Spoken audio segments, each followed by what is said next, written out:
Hello student, good morning. आज हम लोग लिपि के बारे में देखेंगे। लिपि क्या है, ध्यान से समझना। भाषा का महत्व ध्वनि पर आधारित है। भाषा का महत्व किस पर आधारित है? ध्वनि पर। उन्हीं मौखिक ध्वनियों को कुछ निश्चित चिन्हों द्वारा नियमों में बांधकर लेखनीबद्ध कर दिया जाता है, उसे लिपि कहते हैं। समझ में आ रहा है? भाषा का महत्व ध्वनि पर निर्भर है, ध्वनि। और उन्हीं मौखिक ध्वनियों को कुछ निश्चित चिन्हों द्वारा नियमों में बांधकर लेखनीबद्ध कर दिया जाता है, उसे लिपि कहते हैं। अब देखो, हम लोग देखेंगे परिभाषा, उसकी डेफिनेशन देखेंगे। मौखिक ध्वनियों को जिन निश्चित चिन्हों के माध्यम से एक विशेष व्यवस्था में प्रस्तुत किया जाता है, उसे लिपि कहते हैं। फिर से देखो, मौखिक ध्वनियों को जिन निश्चित चिन्हों के माध्यम से एक विशेष व्यवस्था में प्रस्तुत किया जाता है, उसे लिपि कहते हैं। दूसरे शब्दों में देखो, किसी भी भाषा के लिखने की विधि को लिपि कहा जाता है। समझ में आया? किसी भी भाषा के लिखने की विधि को लिपि कहा जाता है। ठीक है, अब आगे देखते हैं। भाषा की ध्वनियाँ जिन लिखित संकेतों में लिखी जाती हैं, ध्यान से देखो बेटा, भाषा की ध्वनियाँ जिन लिखित संकेतों में लिखी जाती हैं, वे लिपि चिन्ह कहलाते हैं। हमने देखा कि लिपि क्या है? किसी भी भाषा के लिखने की विधि को लिपि कहते हैं। और भाषा की ध्वनियाँ जिन लिखित संकेतों में लिखी जाती हैं, वे लिपि चिन्ह कहलाते हैं। ठीक है, दो चीज हमको मिली। जैसे हिंदी भाषा की लिपि देवनागरी है। हिंदी भाषा की लिपि कौन सी है? देवनागरी है। हिंदी के लिपि चिन्ह क, ख, ग, घ, अंग है। ठीक है, समझ में आया? अब आगे देखो, यहाँ कुछ भाषाएं लिखी हुई हैं और उनकी ये लिपियां हैं। ठीक है, तो देखो, फ्रेंच की क्या है? रोमन लिपि है। अंग्रेजी रोमन लिपि। पंजाबी किस में लिखी गई है? गुरुमुखी। उर्दू फारसी में लिखी जाती है। मराठी देवनागरी लिपि में लिखती है। तिब्बती किस में है? उछेन लिपि है। सिंहली अबुगिडा। नेपाली किस में है? देवनागरी। चीनी भाषा किस में लिखी है? कांजी और कनामी। जापानी हाजी। ये कुछ भाषाएं हैं और उनकी ये लिपियां हैं। ध्यान से देखना। ठीक है, अब आगे देखो, भारत की प्राचीन लिपियां। हम आगे देखेंगे भारत की प्राचीन लिपि क्या है। भारत की प्राचीनतम लिपि का नाम ब्राह्मी लिपि है।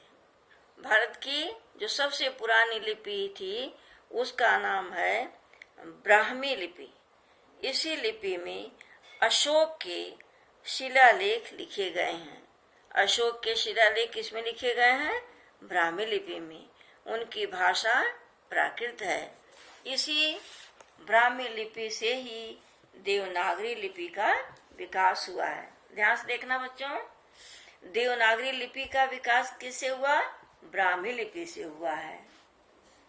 अब देखो, ब्राह्मी लिपि के अलावा अर्थात अतिरिक्त खरोष्टी लिपि भी राजाओं ने अपने शिलालेखों में प्रयोग किया है।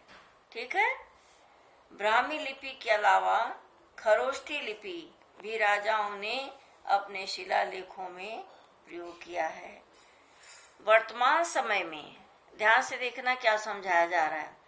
वर्तमान समय में भारत में अधिकांश भारतीय भाषाओं जैसे मराठी, बांग्ला, तेलुगु, मलयालम, कन्नड़, गुजराती आदि भाषाओं की लिपि देवनागरी ही मानी जाती है, जो निरंतर विकसित होती गई।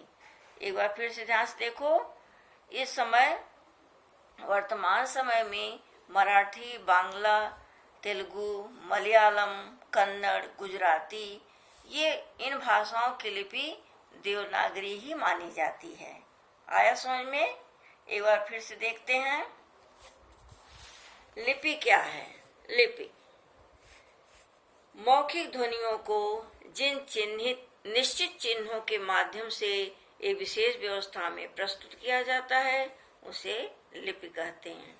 ठीक है।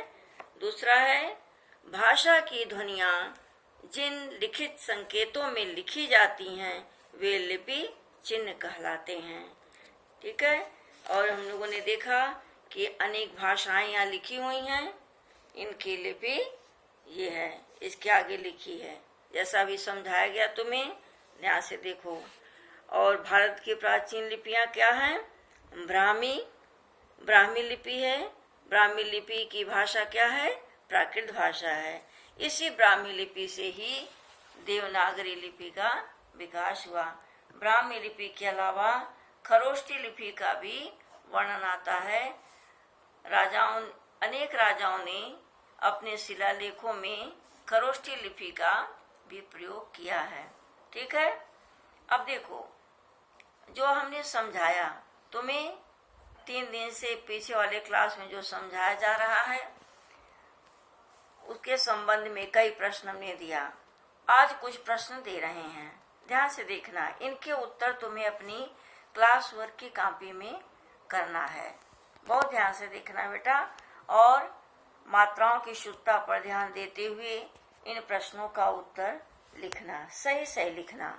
सबसे पहला प्रश्न है, किन्हीं 2 राज्यों के नाम लिखिए जिनकी भाषा हिंदी है। ठीक है। किन्हीं 2 राज्यों के नाम लिखना है जिनकी भाषा हिंदी है, तो इसी तरह से करके लिखना। दूसरा क्वेश्चन है, गुरुमुखी और रोमन लिपियों में लिखी जाने वाली एक एक भाषा का नाम लिखो। गुरुमुखी और रोमन लिपियों में लिखी जाने वाली एक एक भाषा का नाम लिखो। तो गुरुमुखी की भाषा कौन है यहाँ लिखना, और रोमन लिपि की भाषा, रोमन लिपियों में, गुरुमुखी और रोमन लिपियों में जो भाषा, जिस भाषा की लिपि गुरुमुखी है और रोमन लिपि है, उस भाषा का नाम यहाँ लिखना है। तीसरा प्रश्न देखो, छाया आ रही है। राजस्थानी हिंदी की 2 बोलियों के नाम लिखो। राजस्थानी हमने पीछे पढ़ा, राजस्थानी हिंदी की 2 बोलियों के नाम यहाँ लिखना है। ये क और ख लिखा हुआ है, इसी तरह बना के लिखना। प्रश्न चौथा, 4 क्वेश्चन, पश्चिमी हिंदी की किन्हीं 2 बोलियों के नाम लिखो। यहाँ पश्चिमी हिंदी की 2 बोलियां लिखना है, पीछे तुम्हें बताया गया है, इसके आगे भी लिखना तुम्हें साफ साफ।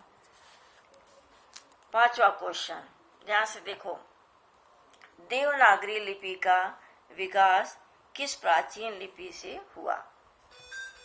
देवनागरी लिपि का विकास किस प्राचीन लिपि से हुआ?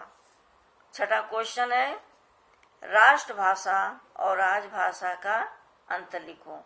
ये तुम्हें दिखाई दे रहा है क्या 6 क्वेश्चन दिए गए, लेकिन केवल 2 क्वेश्चन है जिसका तुम्हें 2 लाइन में आंसर लिखना पड़ेगा। यहाँ तो केवल एक एक शब्द लिखना है तुम्हें। ठीक है। इन प्रश्नों के उत्तर बेटा अपने क्लास वर्क की कॉपी में बड़े सुंदर ढंग से मात्राओं की शुद्धता पर ध्यान देते हुए लिखना। और फ्राइडे को जो टेस्ट होने वाला है उसमें ये सारे जो प्रश्न हैं, इसी तरह के प्रश्न तुम्हें दिए जाएंगे। फ्राइडे के जो टेस्ट है उसके लिए थोड़ी सी कोई इन्फॉर्मेशन सुन लो। टेस्ट शुरू होने से पहले सभी बच्चे एक पेज पर नेम, क्लास, सेक्शन अवश्य डालेंगे और टाइम से तैयार रहेंगे देने के लिए। 45 मिनट का 45 मिनट्स का पीरियड है, उसमें तुम्हें टेस्ट देना होगा। ठीक है, जो कुछ भी पीछे समझाया गया उसको भी तुम्हें लर्न करना है, और आज जो समझाया गया उसे भी ध्यान देना है।